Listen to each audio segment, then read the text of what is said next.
What is up mga guys? Bali ngayong araw ay tayo may transaction uli. Ay di rin na nga, may nagchat sa atin at nakita daw ang ating post kung available pa daw are kung magkano last price. Ay di na nga, sabi ko yung fixed price na ako din at gawa nang yun na may pugi pa nga. Complete pa yon with box, paper and everything. At pagkatapos ng mahabang diskusyonan at nakapag-down na si boss, ay di rin na tayo lalarga na at ating ipapaship na sapatos na re. At baka sabihin na may tayo bogus na seller. Bali ang sapatos nga pala na rin mga guys ay yung Jordan 13 na Island Green. Yan yung retro. Ay talaga na may napakapugi pa na rin sa personal.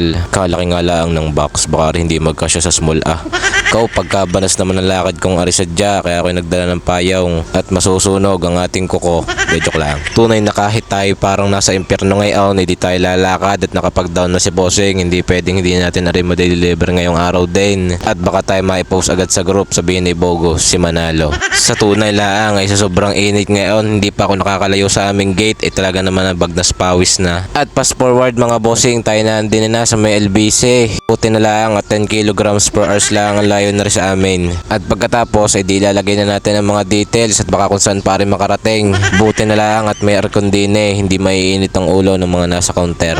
Joke lang, bababait naman ng mga nasa counter din Kaunting kaalaman nga lang pala mga guys, kapag kayo magpapadala din sa LBC, kailangan alam niyo ang whole name, address ng inyong papadalhan at pati contact number. Tapos kapag COP o pipick upin ng inyong pinadalhan sa mismong LBC branch na malapit sa kanila, ay di kailangan alam nyo din kung ano yung branch kung saan nila pipick upin.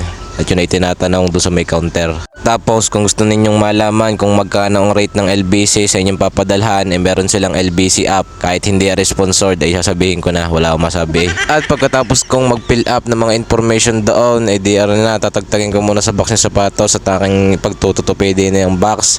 Baka magkasya sa small para tayo makatipid sa ating shipping fee. Pero kahit anong ginawa kong pagbabali-balintong sa box na iyon, ay talagang hindi nagkasya sa small. Ay di no choice sa multiple choice sa ating medium box na nilagay. At dahil mahal nga ang shipping fee, di sabi ko dun sa aking customer ay hati na lang kami para hindi masyadong mahal. Ang gusto pa nga ni bossing ay ako na daw mag-shoulder na yon. Ko ay dilugi ang kumpanya ni Manalo. At dahil first time nga natin magkaroon ng ganong transaksyon na hati sa shipping fee, ay di ako nagkandalito-lito na ang utak.